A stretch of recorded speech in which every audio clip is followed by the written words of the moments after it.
Hey everyone, this is Joseph with the Jeweling Podcast. We got a great episode for you today. We are talking to Michelle Williams from Williams Jewelers out in Colorado. So she is one of the best jewelry designers in the country with a focus on custom jewelry. So we're going to talk to her about the custom jewelry design process, how all that works. We've got some crazy stories. Especially this butterfly design. I think you guys are going to want to hear about it. It's really cool. And then we're going to hear about her bat cave, which is where the magic happens. And we've got a really special story at the end that kind of means a lot to all of us. So we're really excited about it. We hope you guys enjoy. And yeah, let's get into it. Michelle, thank you so much for joining us. We're really excited to talk to you. We've got some really cool stuff to talk about. I want to hear about some CAD stuff. You guys do a lot of custom stuff. I think is really awesome. Some jewelry designing, which I think we all want to hear about. So really cool topics. Let's first start a little bit about you, the store, kind of where you are, how you got to where you are and everything. I'd love to hear a little bit about it. Okay, cool. Hey guys, thanks for having me on. So I am a third generation jewelry designer, and my grandparents have, started the business originally, and my dad branched out on his own in 1973, and then he taught me this business. I grew up eating my cereal and learning about jewelry and jewelry designing and diamonds and colored stones. And I did do GIA, and I went to University of Colorado Boulder, and I didn't think I was going to go into the jewelry industry. I'm going to be a social worker. I'm an artist. I'm going to do my thing.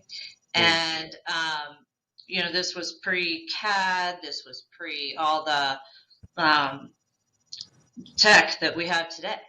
So to help put me through college, I actually started working at the store and doing hand rendering. And we would carve waxes. And, I just learned how to do that stuff. And as time has progressed, I wound up doing this full time. And what was really neat is that I found through hand rendering, I got to be my artist and I got to do that stuff. And I would just work exclusively with clients on custom, and never turned me on to sell something out of the case. I wanted to do something that somebody comes in, they are like, yeah, that's nice, but that's not what I have in mind. And so I really got into this little niche of doing, just sitting there meeting with clients and getting this amazing relationship going and finding out about them. Like, what do you do? What do you like to do? And not even necessarily about jewelry, but just about them as a person. And so what was really neat as a result of that, at the end, they would say, these are kind of my concepts that I have in mind. But by the time I would go out of that meeting with them, I would just have these little visions of what I thought the ring should look like. And I would literally hand draw it and present that and present a, hand carved wax. And that's how I started. And then we progressed into, doing more and more and more. And so I would do some renderings. I would have my jewelers do carving waxes. And, I love the hand rendering portion, but when you have to make a modification, it's a disaster fee. You have to start from scratch. When you say what's hand rendering? Like like an artist drawing? Like just hand. Yeah. Yep, just actually physically drawing to scale exactly what you think they want. So it's like, it's like a CAD, but you have to draw every perspective, the top, side one, side two perspective. And,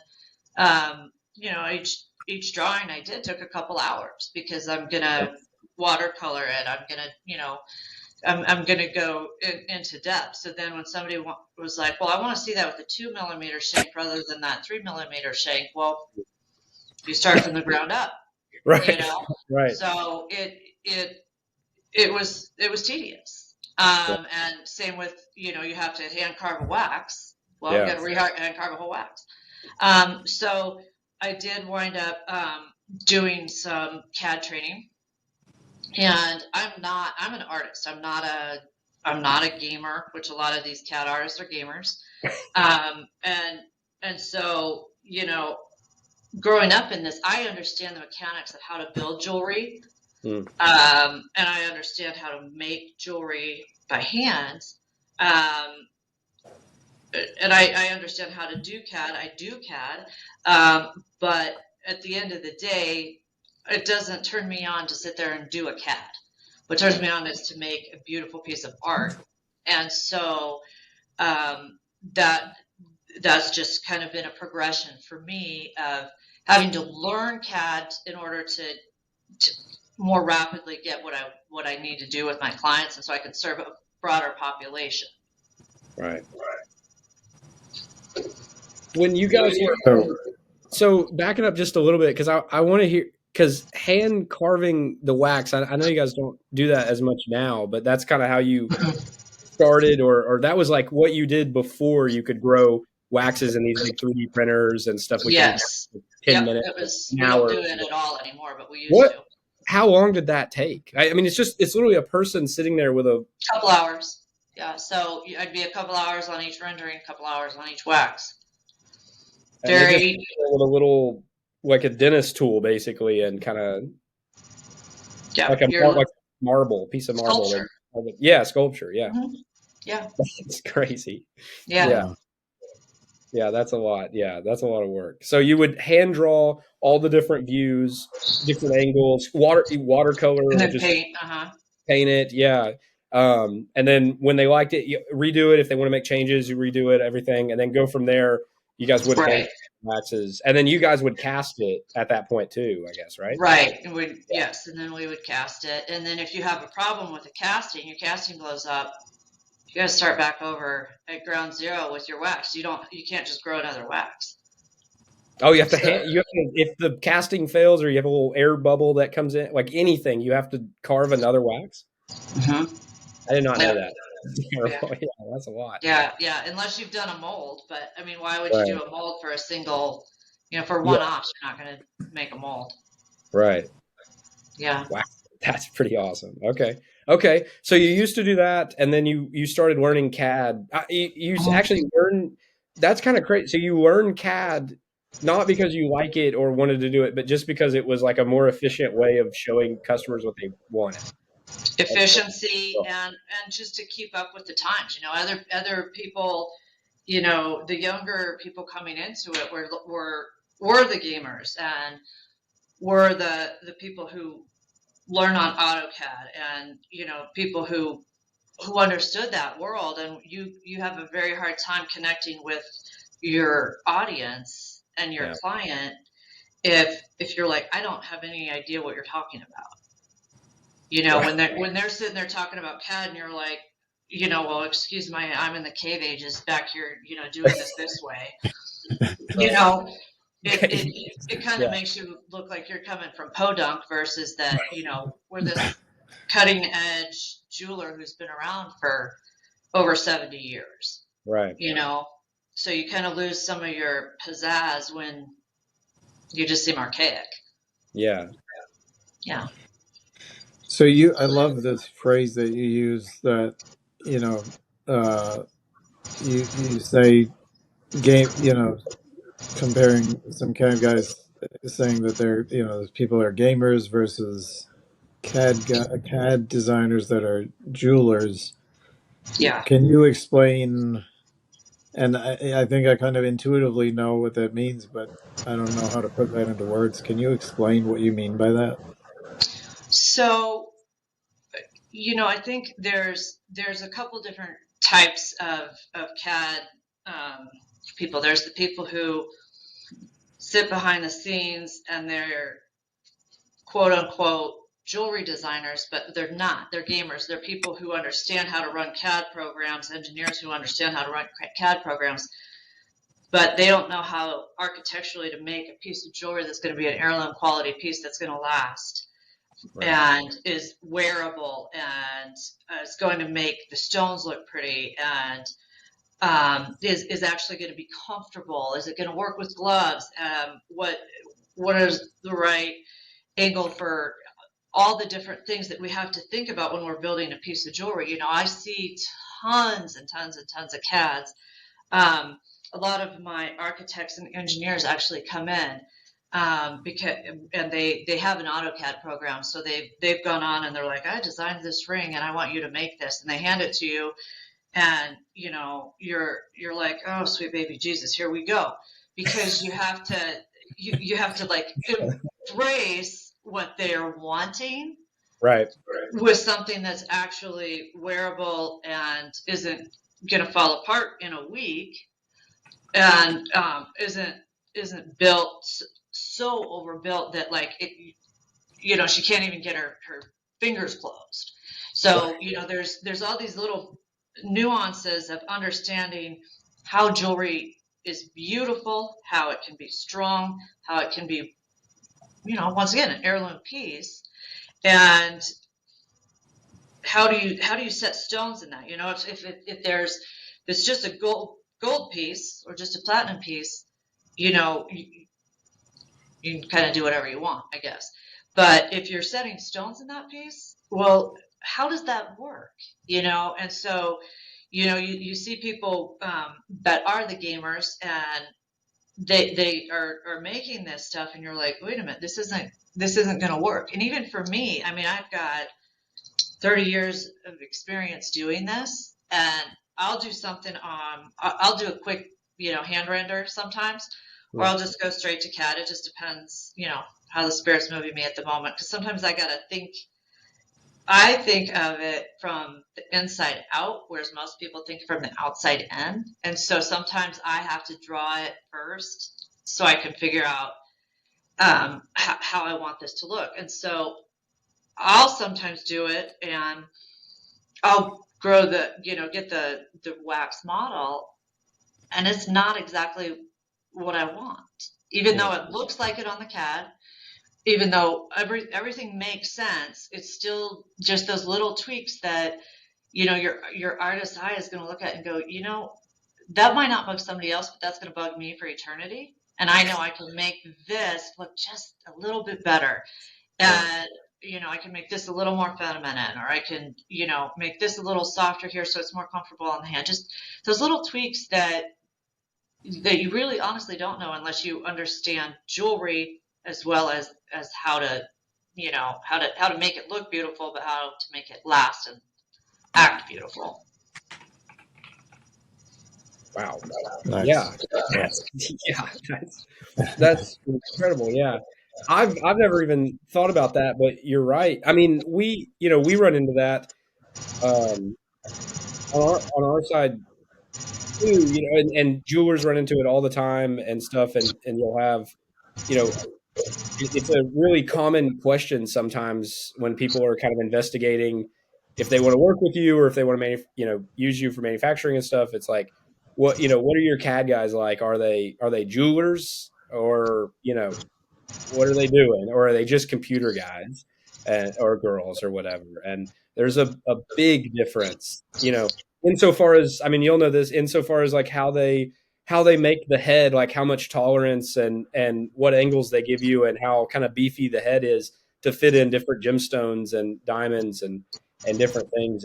It's a very complicated art that you sort of have to transition into a technology to show people what it is, and it's difficult. It's a crazy thing.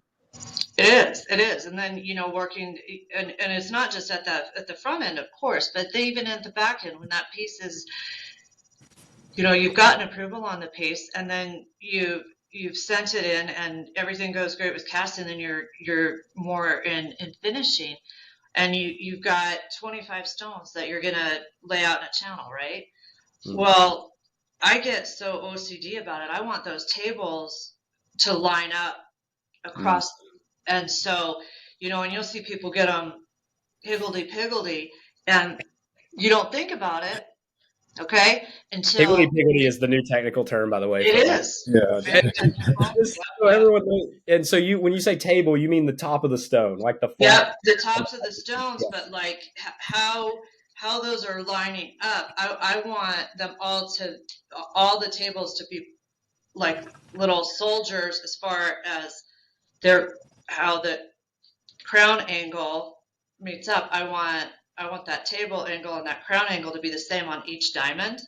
Because then when you look at it on your hand, for some reason, you're not going to look down and be like, I mean, it looks good, but it's not just banging. Why is it just not blowing me away?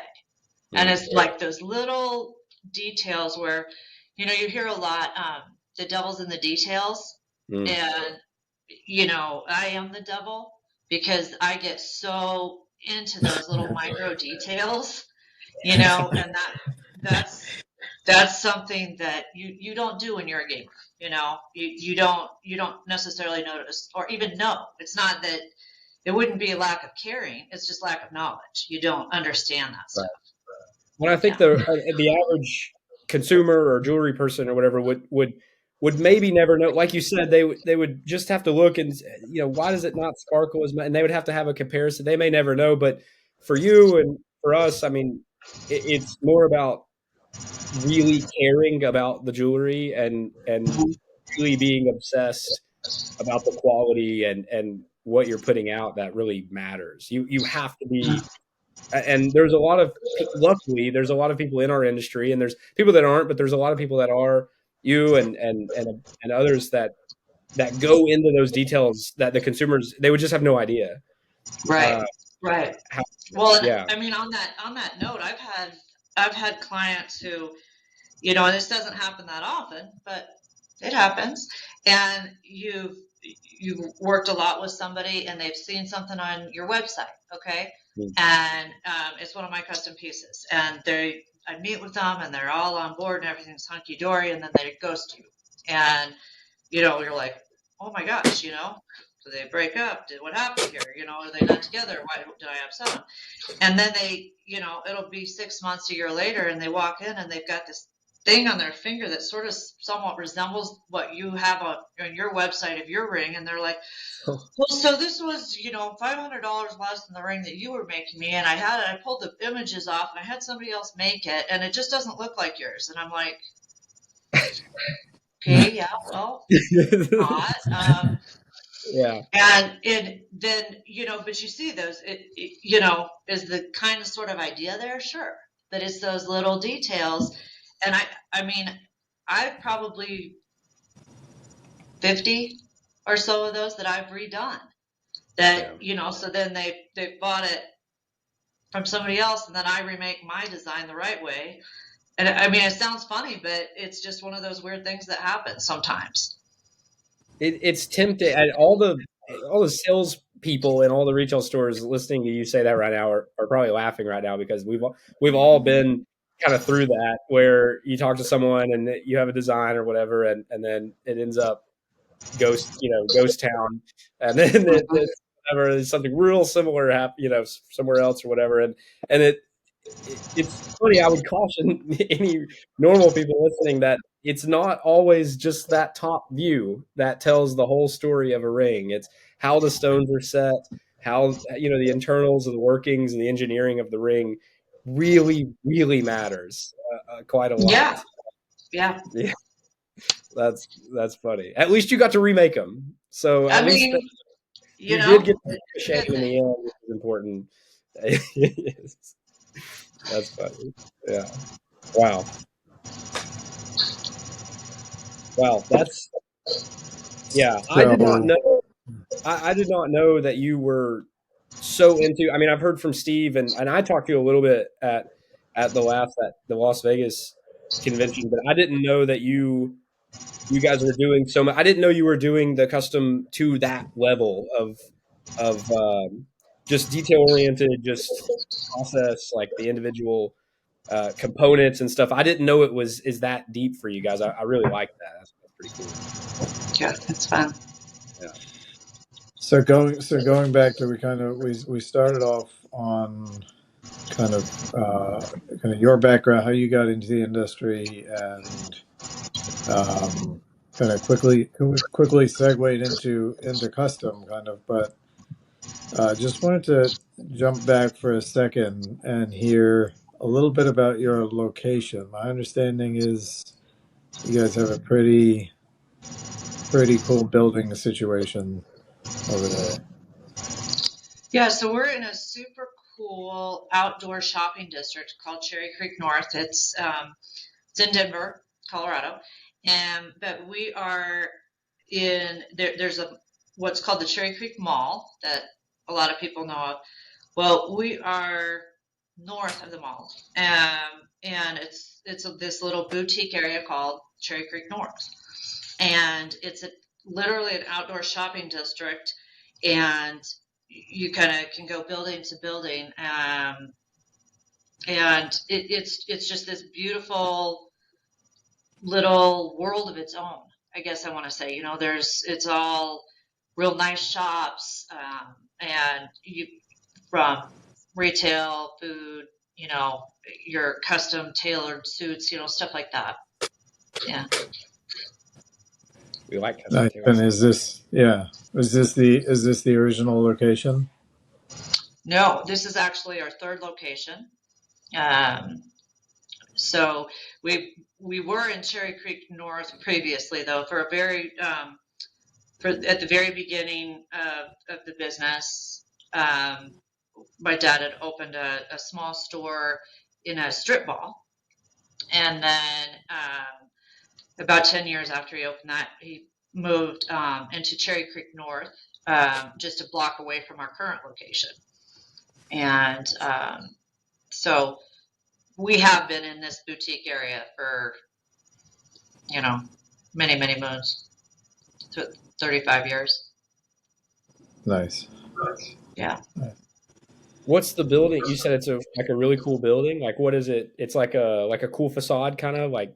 So it's one of the oldest buildings in Cherry Creek North. Actually, it was an old horse barn, and we That's cool. we Oh, took wow. our portion of the building and completely ripped up everything out and did a full build out on the interior. But on the exterior, on the back, where the actual I don't know what you call them, but those little arches where the horses put their heads out in the stall.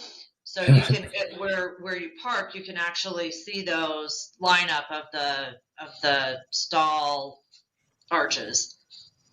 That's awesome. Yeah. Oh my God, that's amazing. Yeah. And we did a beautiful, color scheme and stuff on the outside, very European looking. It's very pretty.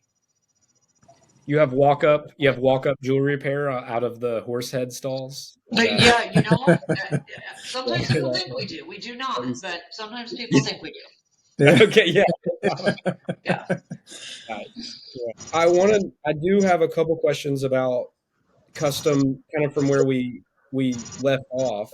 And then we can jump in. I do want to hear about this Batcave thing. Okay. But regarding custom, we talked to a few people about custom, and everyone has like a really different process, it seems like. And I would love to hear, we talked about doing the CAD work, and we talked about you hand carved the whole process or whatever. What does your custom process kind of look like right now? Like what, and maybe, how is it kind of interesting, or you said you guys seem to really care about, backstories and the stories of the people, with his family rings, things like that. I'd love to just hear a little bit about that, the custom process in general. So someone kind of walks into your store, and they have a picture on Pinterest, or they're looking for engagement ring, or maybe they have a family stone or something. How generally does their kind of experience work in your store? Sure.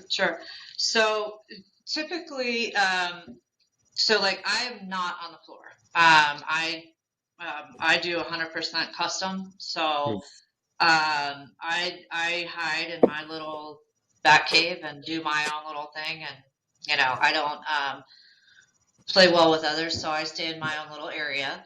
Um, but what happens is like my sales staff will meet with somebody, and they'll look at all the wares in the case, and then if it's like they're not going to buy some off the rack, and we are going to, and they're not only not are they not going to buy off the rack, but it's not something that they're going to do a mod on a Gabriel ring. They're not going to do a mod on a Tacori ring. They're not going to do a mod on a Jaffe ring. Like they go through that process. And then once they've determined, yes, we actually do want custom, because I will tell you that most people come in and they want custom, and what they're thinking of a custom is that they want, this ring that's in the showcase that has a round diamond, and they want a princess cut diamond in the center. And that's custom. And that, I get a little cranky if somebody calls me out for custom and that's what they want. So we've learned a process of, we don't come talk to mama unless we really need mama. And so what happens is that once we've determined it's really custom, then they will come get me and introduce me. And so I'll come out, and hopefully by that point they have their center stone, whether that is something they're buying from us as a center stone, or if they're utilizing grandma's center stone, dad's old stone, or whatever. But by the time I get involved, and that would probably be my biggest thing, is if you are a custom jewelry designer, sitting there and going through all this stuff in the case with somebody is a colossal waste of your personal time. That's why we have salespeople who are really, really good at that, and have the mindset for that, and enjoy that. For me, what turns me on and what I love to do is giving somebody a truly custom experience, right? And so by the time I come in, there's some understanding of what they want, or sometimes not even what they want, but what they don't want, right? And so I'll come in and we'll say, okay, so do you have Pinterest stuff? Do you have a little drawing of something? Do you have, however they have an idea, or can you explain it to me? And so a lot of times it's based on visual pictures, but sometimes it's just showing me, these are 10 rings that I like this of, and that of, and this of, and that of, or I don't like this. The other day I had a guy bring in a PowerPoint presentation that was 12 pages long. And I sat down with him, and he did the whole PowerPoint presentation. And by the time we were done, it was funny because 90% of what he showed me was what he didn't want. And then 10% of what he showed me was what he does want. Okay. And then I was like, okay. And then we walk away from it. And I know from his PowerPoint presentation to me having another 20-minute conversation with him, I've figured in my mind's eye what he wants. He's utilizing grandma's center. It was an old European cut that was chipped. We've already recut it. So by the time I'm in there, I've got the center stone in my hand. I know what I need to do. And so then I can move forward based on, those cues from him. And I'll write a bunch of notes. I'll actually typically go sleep on it, because I work best at 2 or 3 in the morning when the spirit moves me and I wake up and I have to, sit there and sketch because something has popped into my brain, and I'm going to do it then. And then I'll come into work the next day and work on the CAD. And so that's kind of how the process works for me. It's honestly, it's a very organic process. There's not, I don't have a template or a cookie cutter way of doing it. It's really driven. We're not in the jewelry business. We're in the relationship business. So, we're going to result in selling jewelry if we do it right. But the first thing I got to do is build a relationship with that person, understand who they are, what they want, so that I can build them a piece of jewelry that they're going to love forever. Wow. Yeah. That's amazing. Wait, so just backing up for a second. So you guys you're getting any and all kinds of things coming through the store, PowerPoint presentations, Pinterest pictures, family stones, chipped center stones that you're able to recut and repurpose into stuff, just gemstones. It's kind of all over the place. And Yeah, I mean, we've got it all. We're a family jeweler that has been here for so long, that, I mean, we're working on generations down the road in families. Right. Grandpa got his ring for grandma here. Mom did, now I'm going to do it. So, it's really cool. Wow. And anyone that is a potential customer of yours, we need to clip that little part where you're working for them at 2 a.m. in the morning. I don't know if they know that or not, but I know it says shop hours 10 to 6, whatever it says on the door. Yeah. That's not what they're getting, right? They're getting 2 to 3 in addition to that, 2 to 3 a.m. So nope. And I remind people, when people are working with me, we start up front that I am so OCD, I'm CDO, and it kind of has to go on my time frame, because if the spirit doesn't move me that day and you expect me to have it tomorrow, I'm going to get my panties in a bunch and you're not going to get what you want. So you got to kind of let me have my moment and get there as I get there, because that's going to be your best work that you're going to get from me. Right. If you want a beautiful painting, you can't sit there and tell me how to do it. Right. I'm not, if you want a mod on something, that's when you're working with the salesperson on that, but that's not what I do. And I don't think, probably a lot of people don't realize how easy just modifications to pieces and stuff are.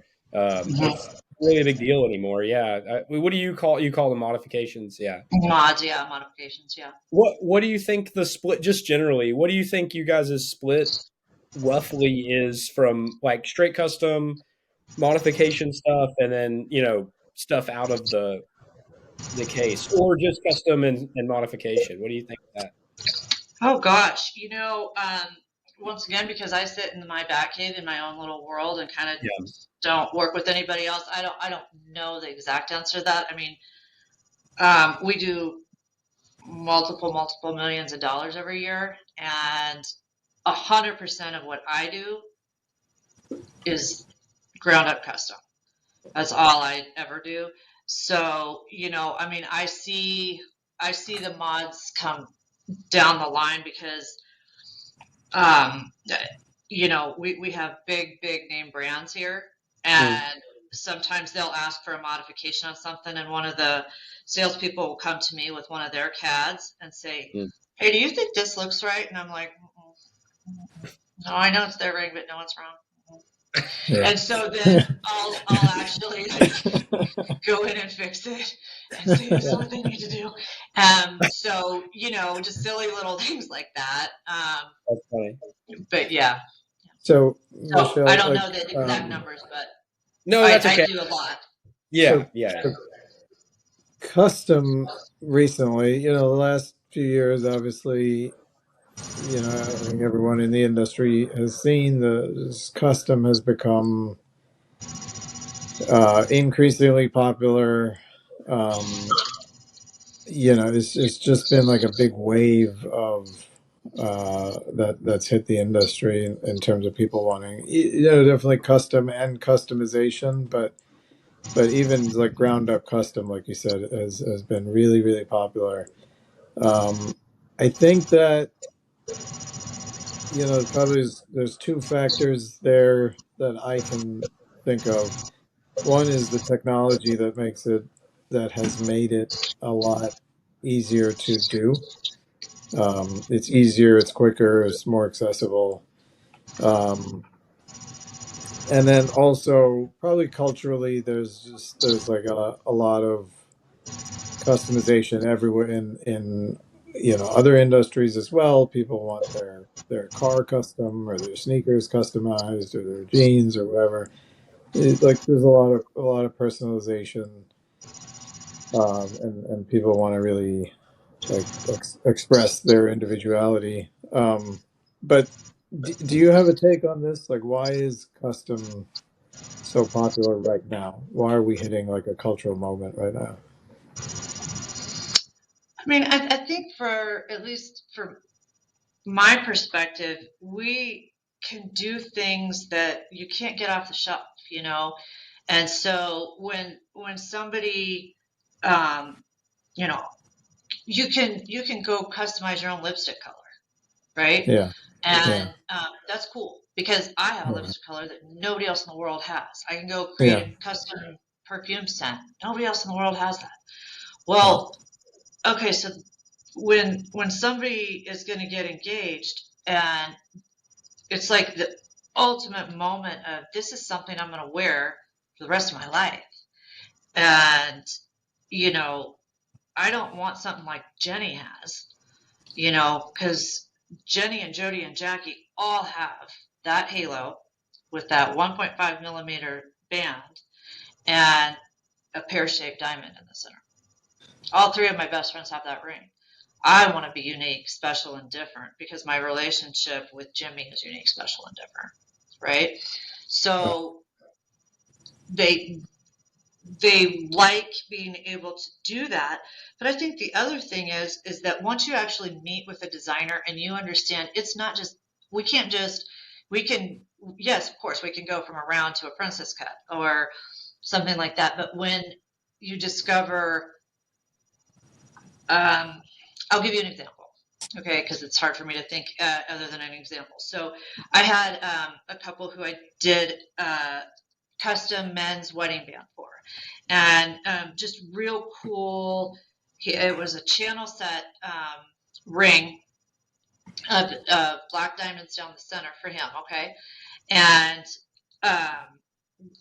pretty basic. But then I did a really neat finish on it, and then they're both lawyers, really cool couple, and I had said, you talk a lot about being her Superman, and he's like, well, yeah, I am her Superman.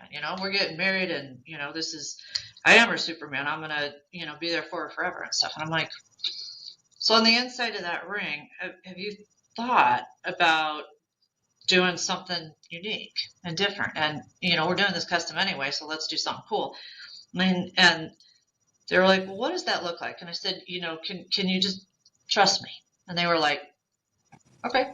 So I go back and I go on the inside. So rather than on the inside of the ring, where you're going to have pilot holes.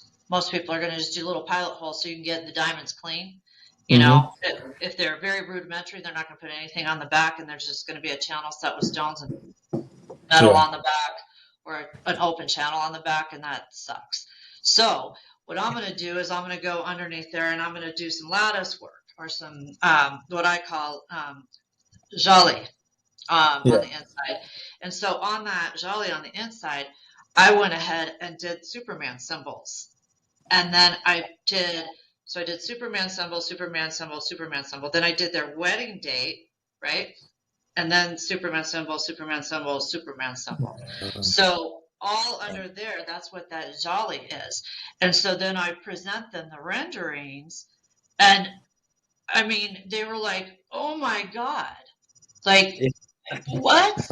And I'm like, "Is that good? Is that bad?" They were just like, "Oh my God," and so, just something like that. And so, then they're going to blow that up on Instagram. They're going to blow it up on Pinterest. They're going to blow it up on their Facebook. They're going to talk about this stuff. So then when other people see stuff that like that, that a jeweler, a true artist has done, then they go, "Oh, well, he's her Superman. So what are you to me? What are we going to do cool on mine?" Yeah, Yeah. You Right. know, so I Right. mean, I think some of it is honestly sentimental. Some of it is keeping up with the Joneses, but I think a lot of it is just like, wow, I never thought that we could do something that neat and that special. And that's a lot of what I do is bring in those moments and those things where we can do something really, really cool that you think you want custom, but then when I get talking to you and you understand what custom is and what I can do and do those neat little things, then people are like, oh yeah.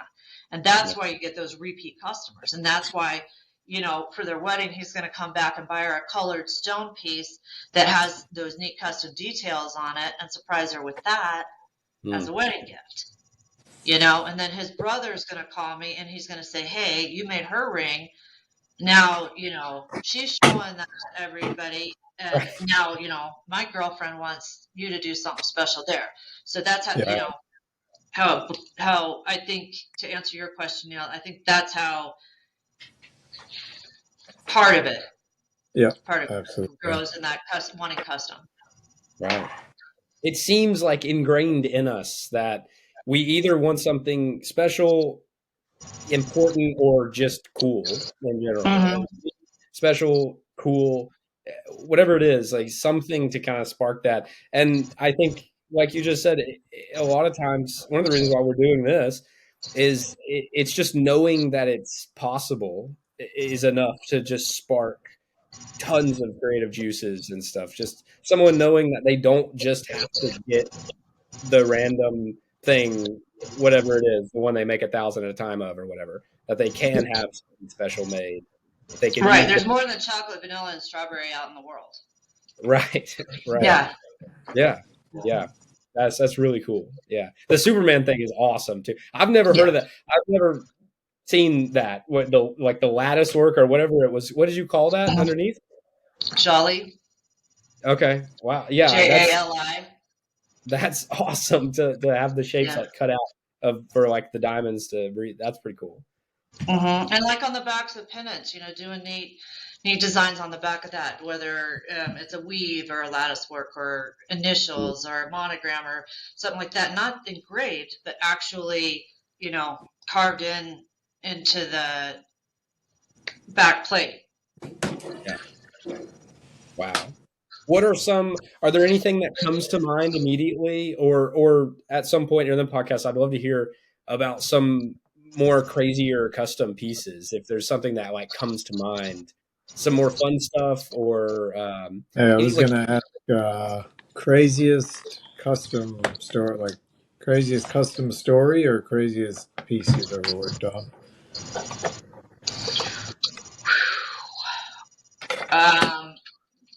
Okay, well, so this is a PG one, so we're going to be careful what we talk about. My first one isn't. So I'll go with, I had a gentleman come in for his 70th wedding anniversary. And he's completely surprising his wife with a brooch. He wants an 18-karat yellow gold warthog, WARTHOG, warthog brooch with a ruby eye and diamond tusks. And he wants this to be a big, a huge warthog brooch. And he's surprising her for their 70th wedding anniversary. And I had to make an anatomically correct down to like the last hair warthog brooch that was, vastly expensive and was stunning. It was a gorgeous piece, but I mean down to the little hairs and stuff. And I couldn't understand why on God's green earth somebody would want a warthog brooch, but we got there, and so they had 70 years earlier gone to Africa on a safari, and her favorite animal was a warthog. Wow. And they just had this love for those little animals, and so I did one of those, and it was an amazing piece, but that was a good one. Did you say diamond?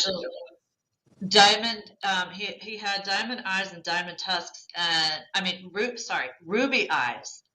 So he Okay. was like a little devil warthog, Yeah, Little and devil. then yeah, That's diamond bloodshot eyes. diamond Yeah, tusks. yeah. Yeah, yeah. He was. Hungry I for mean, he human was flesh. gorgeous. He was, but Yeah.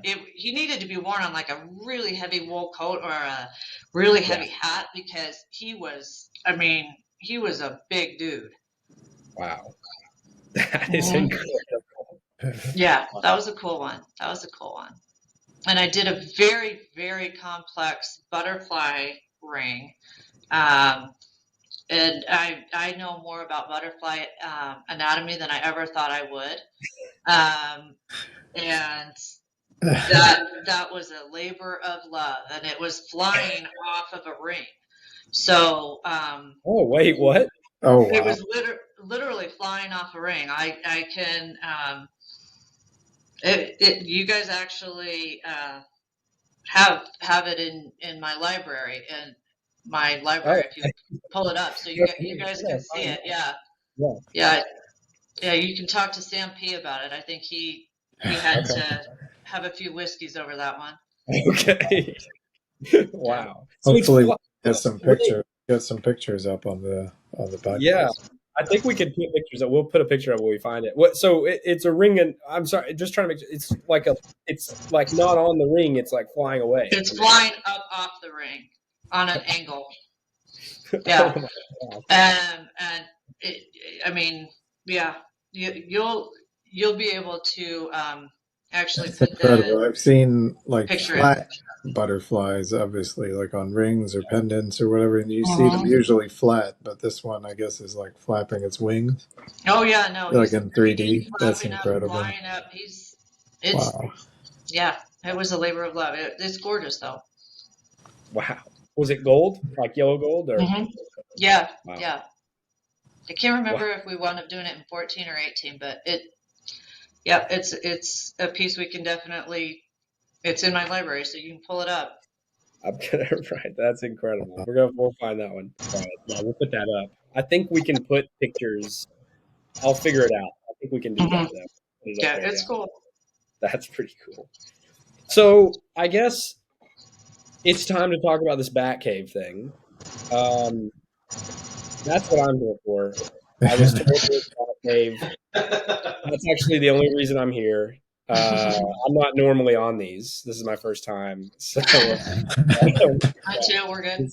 told there Yeah. was a Batman situation. What? So I guess a little bit of a general topic. We talked a little bit about it earlier about you've kind of had to have embraced a lot of the newer technologies that have come about that helps jewelry be made and shown to people, and part to make a better product and part to keep up with things and so that people have confidence. So what the Batcave, as I understand it, you should explain it, but is this thing that helps you? What is it? You actually explain it. So it's basically just my room at the office, Okay. and it's I used to actually share an office with my dad, and he talks a lot and he leaves lights on, and I don't play well with others, so I moved out and absconded a room in the back of the store. It was a storage room, and Perfect. I moved all the stuff out and I moved in, and I have 3 huge curved monitors, and it there's no windows in that office, so I can actually, because it's literally far in the back, and so I can close my door, turn off my lights, and it's just a rainbow. My keyboard, my mouse, all of that lights up rainbow, because when you're doing it, the best thing you can do is be in the dark. It's the easiest on your eyes. So I'm actually in the dark. I crank up my music, and I just design, and so they know when my door's closed that I'm going to be super crabby if they knock on my door unless it's an emergency. So yeah, that's my design bedroom, and I sit in there and do my thing. Working best in the dark is definitely a Batman quote, I'm pretty sure. So Yeah, yeah. very, yeah, that is very nice. Yeah. Wait, do you have a mechanical keyboard? No, it's just Does a it it's, it's clap, a or does gaming it just slide keyboard. out? Huh? It's actually a gaming keyboard. As much as I like to bag on gamers doing CAD, Wait a second. Wait a yeah, second. Hold on. because Do it's the fastest. you have anything to say for yourself? No, Wow. it's embarrassing. But my mouse and my mouse pad and my keyboard are all gaming ones. But I don't game, so All I'm the gamer viewers right now are standing up out of their chairs, pointing at the I screen. know, and you Wait. know what? If you're an amazing CAD designer and you're a gamer, props to you. You're just a lot younger than me, probably. Yeah. Wait, hold on. How do we know that when that door is shut or at 2 o'clock in the morning, you're not like playing what is it, like Fortnite, or what is it that you're See, I don't game, so I don't even know. Yeah. You can tell us if you're playing Call of Duty next to the yeah, CADs. Call of Duty, yeah. Yeah. Yeah. No, I mean, You I'm have sure all the that there's equipment. somebody out there doing that, but not me. Yeah. Sounds like you have all the equipment. Sounds like it's totally set up. So I'm a little skeptical. Yeah. So wait, okay. So did you say curved monitors? Curved Three monitors. big curved monitors and I line them together so I can actually, I can go between all three of them. So it's very convenient. What are some of the programs that you work with? So I do Rhino, Clayu, Matrix Gold, and there's a few other little proprietary ones that I use. So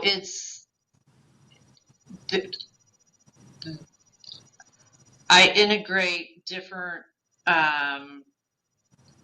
textures with different programs on certain things, which is pretty cool. But once again, I'm not a true CAD designer. I mean, I am, but so how some of those things intersect is not my thing. I'm an artist, so I may have to get my texture on this, my ring on here, and then that is where my love for Shaw comes in, because then I can say bam, bam, bam, and hand it over to you guys, and you can integrate all of that into a piece that I don't have to sit there. Can I do it? Yes, but I don't want to. I don't want to sit there and figure it out. I'd rather design the next piece and give you guys that, and trust that I'm gonna get that done much more rapidly with you doing it than me dinking around trying to figure out how to get that one little thing done, that it has to be done that way, or it's going to bother me for eternity and the client will never know, but I will. That's where you guys are awesome at coming in and making that little thing happen. Wow, we appreciate you saying that, and yeah, it is fun.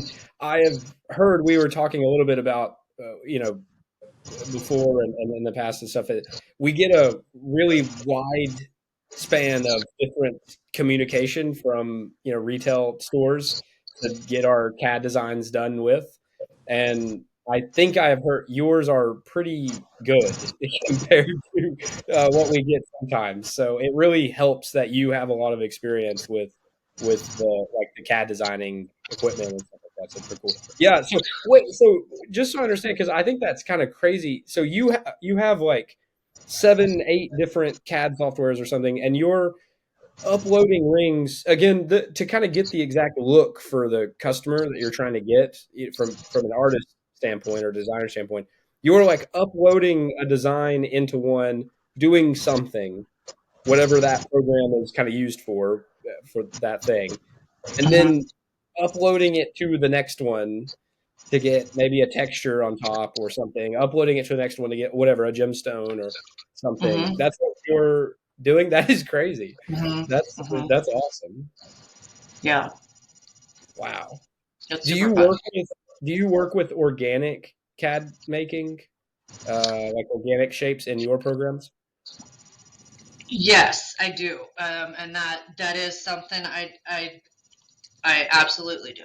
Yeah, it's I'm actually working on a viney, flowery Hmm. ring right now, and so it is. That's not my base model, but I absolutely do it. Yeah. That is when I have sort of recently discovered how much more difficult that is to work with. I didn't know that. Yeah, when you're But doing that's full ballgame. sculpture, Yeah. it's what I call sculpture, and you're working in clayu, and you're actually literally you're you're carving, Hmm. but you're doing it with a mouse, and you're carving little tools away, and that's why they call it clayu, because it's kind of like Oh. carving clay. Yeah, Yeah, it's not you don't just like click a button and there's like a circle. Okay, here's your ring. It's like totally ground up. just ground Hmm. up. Yep. Wow. Yeah, but for those of us who don't like to be told what to do, that's what we like. I don't want Right. somebody to give me a start. I want to, Right. as my young sons will say, I do it self. So Right. I'll do it myself. Thank you. Yeah. Wow. That's awesome. Okay. Wow. So I guess that probably informs a lot about the jewelry design part. So you're a designer, a jewelry designer. So you're designing rings on a day-to-day basis for people kind of walking in the store and wanting custom pieces.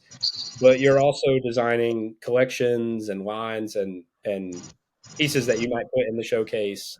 Um, what I mean, I want to know a little bit more about that, and maybe a little bit about like where you get inspiration from for those things, or how. I guess we know a little bit about how you start to build those things in all the softwares and everything, but where do you sort of get the initial idea from for a new line, or does it kind of hit you at 2 a.m. in Yeah, the absolutely. yeah? Absolutely. Yeah. And just earlier tonight, I was going through kind of a portfolio of my designs with someone, and it was putting together a collection, and it was interesting because you can tell my true designs versus what I'm trying to make it work. Mm, When somebody does just let me do it myself and do it kind of my way, it's the most natural, and you can see that kind of feel across all of my pieces, kind of as a signature feel to mm, the design, and it's absolutely something that it's curating an idea based on I'll say, okay, I want 5 rings in this, and 3 earrings, and 5 pendants, and so I'll go into it with that, but then you have a basic feel of it. Just it either feels right or wrong when you're doing it, mm, and it's a hard. I don't like how I communicate is terrible through words. How I communicate best is by drawing it and yeah. handing it to you. Because Mm, sometimes a client will say, well, can you do a quick sketch for me? And I'm like, no, I can't. But I will have one. I'll draw you a quick sketch, but give me a hot minute. Um, and if you'll trust me, I'm gonna come back with what I think is exactly right. And I mean, I will tell you 98% of the time when I meet back with a client after they've let me go do my thing, 98% of the time they want the first rendition of what I've done. wow. So it's just, it feels right or it feels wrong. And, Right. you know, I may have redone it 14 times before I've shown it to Mm. them, because it's like, does this feel like Sally? Mm. You know, and then I'll sit on it and I'm like, nope, I got to do this little thing to it. And I always try to add in that personal touch. And I do that with the lines I make for anyone, any store, anything I do. I'm going to do something that I think really speaks to what the vision of what I've been told to do. Mm. Wow. Yeah, that's wait, and so because I've seen some pictures of some of the stuff you've designed, and to me, I don't know if it was a very specific collection that you had done. It seems very organic, uh, in insofar as the stones and sort of the shapes of the shanks and the rings and stuff. Which I haven't. I love organic rings anyway. So it spoke to me Uh-huh. immediately. But what is that? What you like in a style of ring when you're designing? I mean, is that sort of what you naturally kind of flow to? Is sort of more organic, ornate things, or Yeah, I mean, I think it's if so, if I'm not designing for a specific person and I'm just designing a line, I am going to think about the broader base of people who, you know, what you want to be able to wear this ring. I Mm, don't want people to buy a ring or a pendant or earrings or something like this and they feel like they got to go put it in the safety deposit box. right? You know, this isn't this isn't your grandma's jewelry. This Right. is your jewelry. And so it may be grandma's stone, but it's not 1950. We don't have to go put it in the safe deposit box. We can wear it every day. We can get jewelry insurance. We can wear it every day. Mm, So we need to think: can they put, you know, are they putting gloves on for work every day? Um, mm, you know, what is their lifestyle now? That obviously comes with the caveat that we don't wear Christian Louboutiens to go rafting. So please don't wear your ring to go rafting. Don't go right. mountain climbing. Yeah. Don't go mountain biking. You know, that kind of Mm, stuff. Because we do have, at least in my town, we have very, very active women. We're, you mm, know, and very active men. And, you know, rock climbing and doing all this stuff is just what we all do here. So you can't, you know, there's a reason for your silicone rings. You know, when you're lifting weights, don't wear your rings. mm, You know, stuff like that. But you know, I'm thinking on a broader base of what are people doing on a day-to-day basis where they actually can wear this. And you don't need to be at a black tie event to wear this jewelry. You can wear a beautiful piece of jewelry every single day and love it and enjoy it and wear it. It has to be made properly and it needs to show off the stones. It needs to be made secure. You know, all of that stuff. So when I do a line, I try to integrate all that stuff to where on real basic everyday to day life, somebody can absolutely enjoy it and wear it. mm. Yeah, I noticed one thing I noticed about the pieces that I saw were that you, if I'm not mistaken, the center stones were like set very nicely, sort of in, a little bit lower than someone could have done if they didn't care about that or whatever. A little bit lower, so maybe less of a chance to catch on things. Sweaters and gloves. I know you've mentioned gloves several times. Mm-hmm. So Yeah, I don't like to be putting your diamond in the attic. I'd like it on the first level. We, right, yeah, that you know, I like. I don't think it's cute to put them up in the attic, but a lot of people do. So Them. yeah. What are your favorite types of jewelry? Like what kind of designs? It doesn't even have to be stuff you design or whatever, but just like what do you like as far as like jewelry style?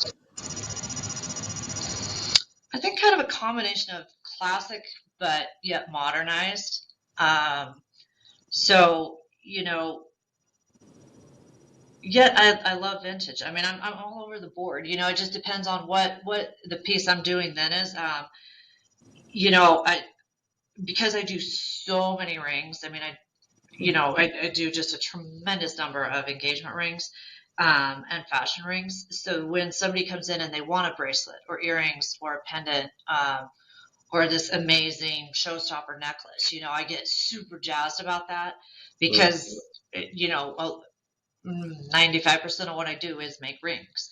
And so, if I get to do some super sexy, cool right hand ring rather than an engagement ring, or I get to do some really cool necklace, and those handfuls of time when somebody comes in and they're like, you know what, I just want you to blow me away, and I just want you to make me a ring.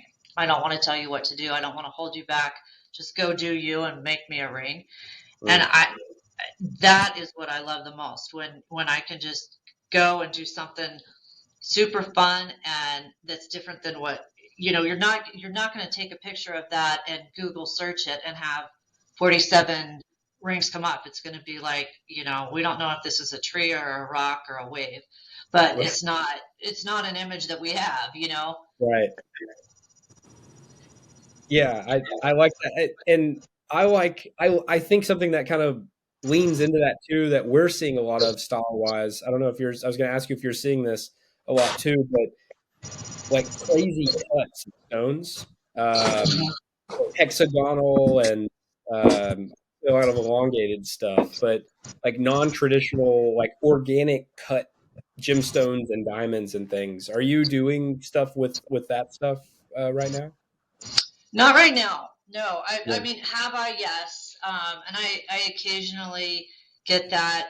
I've done a few. I'm sure you guys are familiar with Moon Steiners, who's a very famous German cutter, and some of these one of a kind cut stones. Absolutely love doing that, and I do some of that, but I'm not doing a lot of the truly organic shape stones. They're not something I'm seeing a lot of right now, but in the past, probably I want to say 5-6 years ago, I did a huge collection called the Rustic Collection, and it was all that. Mm-hmm. Oh, 5-6 years ago. Were those lab grown or earth diamonds? Earth bind, yeah. Oh wow. Yeah. I think the reason why you see a lot more of the organic stones now is the lab grown stones are a lot easier to cut. It's a lot more economical to cut those into those shapes. So make those in earth mine stones would be crazy. Yeah. That would have been fun. Yeah. Wow. Yeah, that was a fun line. That was a fun line. So what kind of styles? I know it's all over the place when you get into the custom stuff. It's just kind of depends. But what popular styles are you seeing right now that you're making for people? Definitely chunkier, heavier stuff. The negative space, I would say, is a much bigger thing right now. Loving that, absolutely loving that, because it's not just, once again, it's not strawberry, chocolate, or vanilla. It's its own animal, and that's been super fun. And combining kind of that heavier bezel with some neat angles, and then doing pendants, earrings, rings, and that stuff. I'm seeing a lot more of that right now. Chunky, yeah, we're doing. Yeah, chunky's cool too. I like, and negative space is fun too. I like. Mm-hmm. Yeah. And bezels, right? You said bezels. Bezels, full bezels. Yeah. That's kind of full circle, I guess. It's totally. Yeah. Yeah, we're heading back to the 80s somehow, but it's awesome. Yeah. I like that. Yeah, that's cool. What about shape stones? What kind of shapes? Like elongated ones, or is it just kind of all over the place? I mean, rounds are always going to be king, but I've definitely seen a lot of oval and quite a few pairs, and a lot of radiants and emerald cuts. And in our bigger stones, I'm seeing a lot of emeralds, a lot of ovals, and a lot of radiant cuts in real big stones. And gold cut? Are you doing a lot of yellow gold? A lot of yellow gold. A lot of 18 karat yellow gold. Yeah. Yeah. We're seeing a rise in especially with the golds. Neil, is that correct? I know with some of my people in my area, they're doing a lot of platinum rings right now. Not sure if y'all are seeing that yet, or if you're seeing that at all, but it seems to be a thing right now. We are. We're seeing quite a bit of platinum, but yellow gold Yeah. is unbelievable how how big the change is. It's massive right now. Yeah, and I would agree. The yellow gold is huge. And then, if we're doing white metal in a heavy piece, I'm always going to say do platinum. Okay. It's the polish is sexier than anything I'm ever going to get with white gold. It just is. And nobody. I've never had somebody come back and be like, God, I wish I really just, why did I get platinum? I just really should have gotten 14 karat white gold. That was such a mistake. I don't ever have that happen. In lighter weight pieces, absolutely, I'm going to want to go with white gold.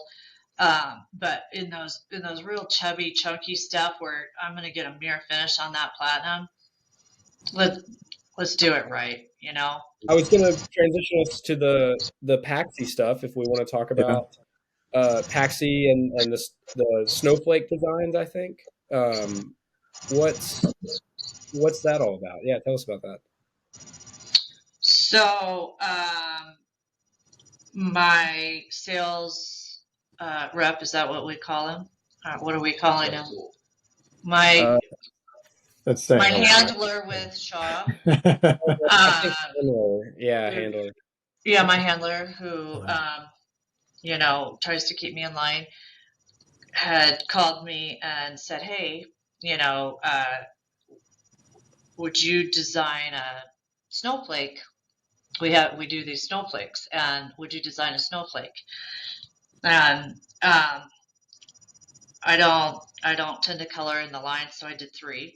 And I thought, I couldn't. You asked what do I like to do, so I had to do 3 because I couldn't narrow it down to kind of one feel. I had 3 different, like when he asked me to do this, I had 3 very different concepts come to my mind at 2 a.m. And I was trying to narrow it down into one, and I just couldn't do it. So I'm like, you know what? I'm just going to do all 3, and I'm going to send it to them and let them decide which one they want to, give me feedback on. And so I sent all 3 in, and we wound up liking all 3. But the backstory on that was that my youngest son was diagnosed with cancer when he was 5 years old, and that was I had been working with Shaw for a couple years at that point, and it was obviously super unexpected. It was November 10th of 2022. I was sitting there working on a CAD, and his school called, and he had collapsed at school, and they had ambulanced him, and we didn't know what was wrong, and he was at the hospital. I got to the hospital, and they found a brain tumor, and they needed to transfer him to another hospital, and we didn't know if he was going to make it through that night. And so they were trying to decide if they were going to leave us in Denver or transfer us to Tennessee. And so we wound up going to Denver, and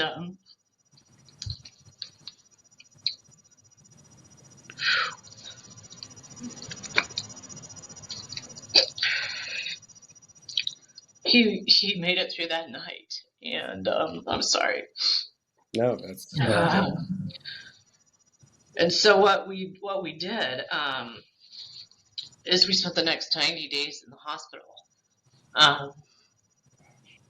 and he had a couple of surgeries, but he wound up having that brain tumor and then a central nervous system cancer.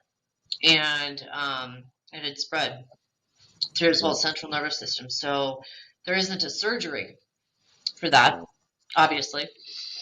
And so he underwent chemotherapy to get it as small as possible and as controlled as possible to get those cells to quit multiplying. And then he did radiation. And, this little 5-year-old boy who never anticipated this, and he went through this with a smile on his face and with so much hope and so much fight for life, and was a true warrior. And it's such a very rare cancer for pediatric cancers. It's super, super rare. And the treatments for it are not, it's not a real well-known thing. So it's kind of this, we're going to give this a twirl. And he wound up being in remission about 18 months later.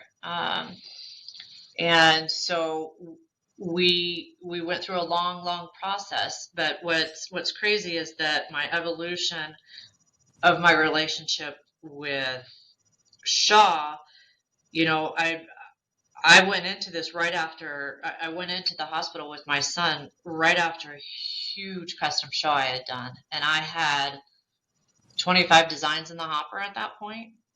And I'm at the hospital. I'm not getting on a CAD machine. I could care less about any of it. And what was quite interesting is I appreciated what Shaw had helped me do and previous to that. But this process that happened with my son sparked a very, I'm going to say, a unique friendship and a unique, refreshing perspective for what it does mean to come from a family jeweler from another family that is in this business. Shaw comes, Neil and Salil come from their parents, their dad who started Shaw. And so it was interesting. And then, Neil, I don't know how much you want me to share into your situation here, if you want to speak to that for a moment. Well, we're Solo and I are both have a vision disability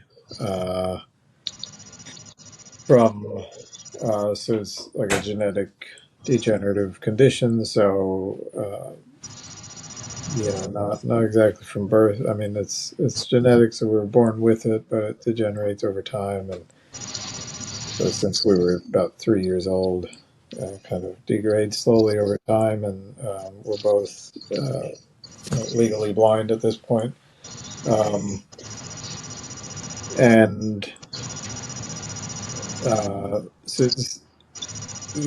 Obviously there's a lot of things there to unpack. It's kind of interesting being in the jewelry business with a vision impairment, and for both of us to be in the jewelry business with the two brothers,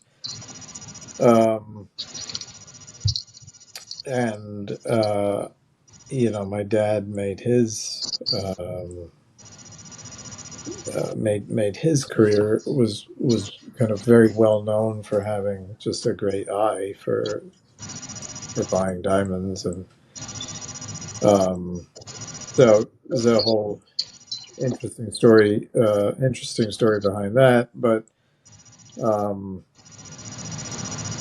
anyway, that kind of interestingly enough, that parallels to Paxton, who, as he was going through kind of recovering or fighting through the tumor, Unfortunately, is doing really well right now. But Michelle, you want to take it over? Sure. Yeah. Sure. So he had the portion of his brain that the tumor started to grow in was what controls your adrenal system, what controls your ability to see, controls your ability to hear. And so he has now he's in remission at this point. They don't consider a full remission until 5 years, but we are hitting the 2-year mark on November 10th. And so, but he is not showing any cancer markers at this point. But he is low vision, and it took out his ability to see peripherally and down low. So if he's looking straight ahead or up, he's got some inability to see there, but not like he does when he looks down or to the side. That's just gone. And it's not something that, glasses or contacts or something like that is going to be helped by. So he is a low vision person, and he's got other issues that he has to deal with on a daily basis, not having a properly working endocrine system. But it was really amazing, because just how our unique situation of having one of your retailers who is kind of a fan of what you guys do, probably super fan, and then meeting Neil and Salil and being in a situation where you don't ever think when you start with a company, you go through a lot of companies in your lifetime, working with a lot of different companies, and when you do find those ones that are in such a unique situation where they are coming from their parents opening a business, and you're coming from your parents opening a business, and they have low vision and you have a child who has low vision, and how you got there, and all of that, it was a very it was very interesting how we got there. But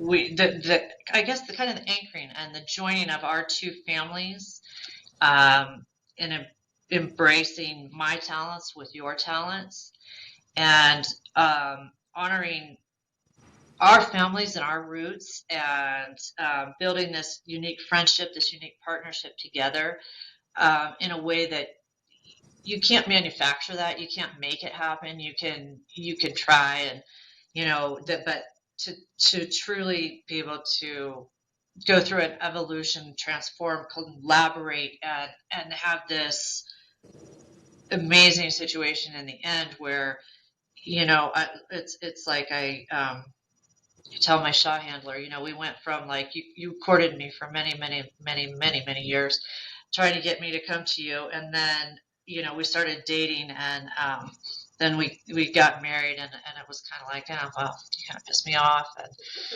I guess we're gonna fight a little bit, and the honeymoon phase is over, and then you go through your ups and downs, and it's truly a marriage. You go through your ups, you go through your downs, and you're like, we're in this, and are we going to stay together? Are we going to separate? How are we going to do this? And I joke about that because we've never wanted to get separated, but it's been a very unique collaboration of that.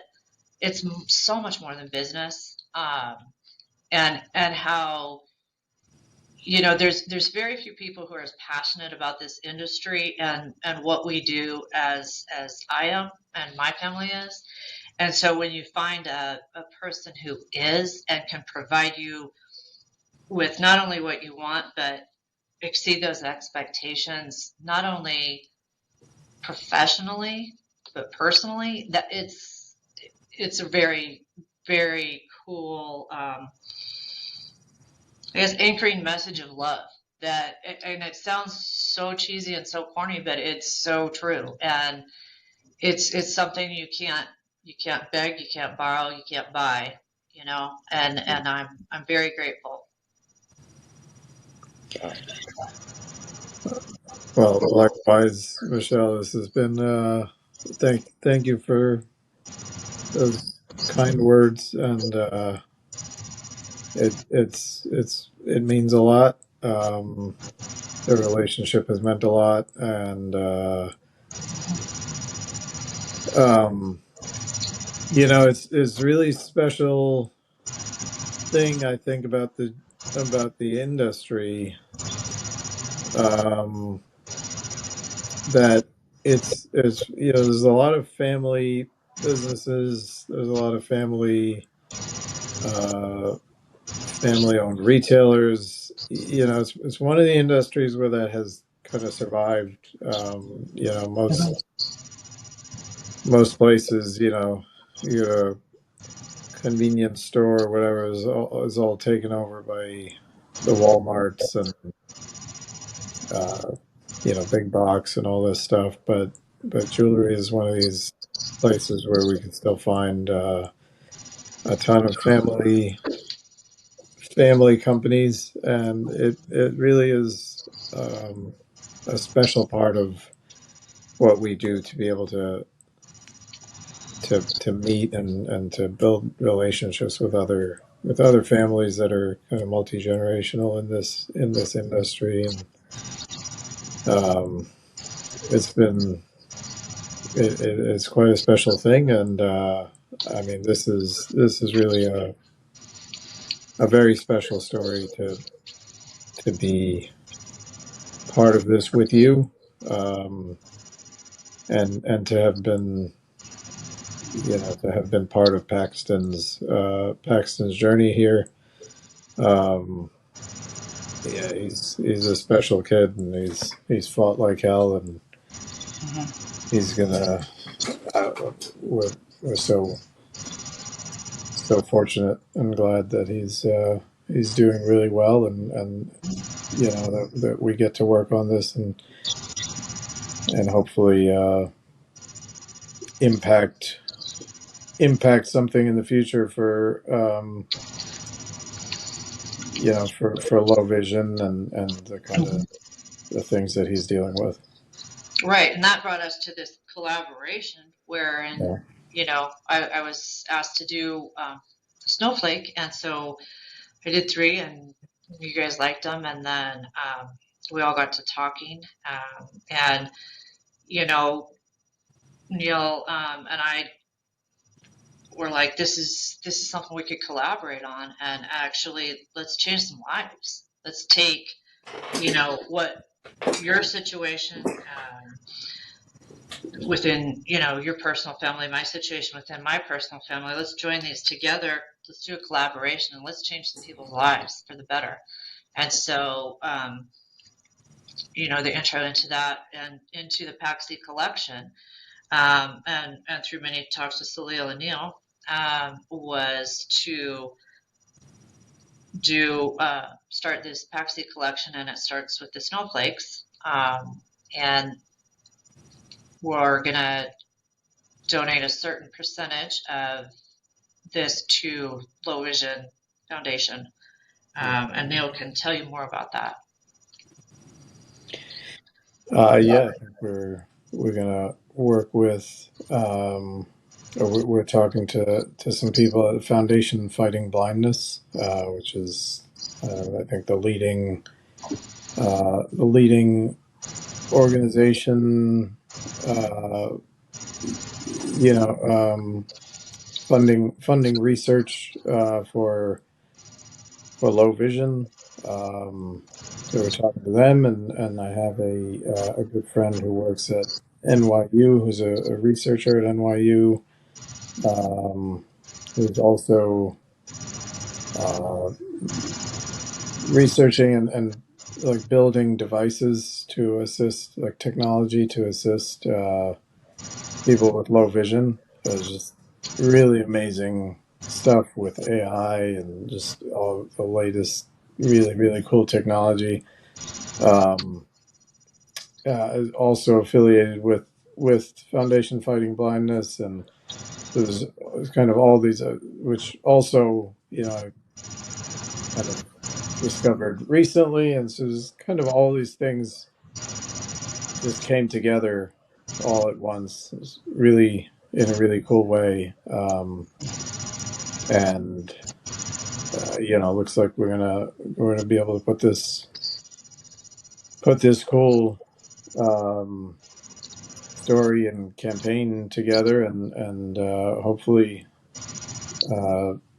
you know, we're going to start with the snowflakes and maybe build on it from there,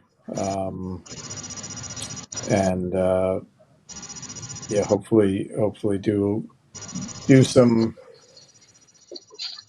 fun jewelry stuff, and at the same time have an impact on kind of helping people with low vision. Michelle, I just want to take a second to say I really appreciate you talking about that and explaining it. And I just want to point out that not only is that a really powerful story, and just, I loved hearing about that connection. I didn't know all that, and I think that's amazing and powerful. And I really just want to say that your passion for life and jewelry and just seeming like everything just really kind of stands out and sort of shines through. And I just, you can just tell from, just talking to you for even just short period of time. And I don't know. I just kind of think that's really magical. I think that's really amazing. And, Thank you. And it speaks to everything about you personally and professionally. It absolutely informs why this has been such a cool conversation about custom and CAD and design, and it speaks to how you guys are treating your customers when they walk in the store, about how you're treating your work. It speaks to the quality that you kind of demand out of everything, and just the passion, I guess. And so I just really feel that, and I really, really love that. Thank you. Just want to tell you that. Yeah. I mean, one of the reasons we're doing this podcast is, you know, that Joseph and I kind of started this, is to share stories of people in this industry, of jewelers in this industry, and there's so many just amazing stories. And you know, you have in other industries, there's magazines and there's TV shows and there's all kinds of stuff to talk about the people and their backgrounds and their stories, and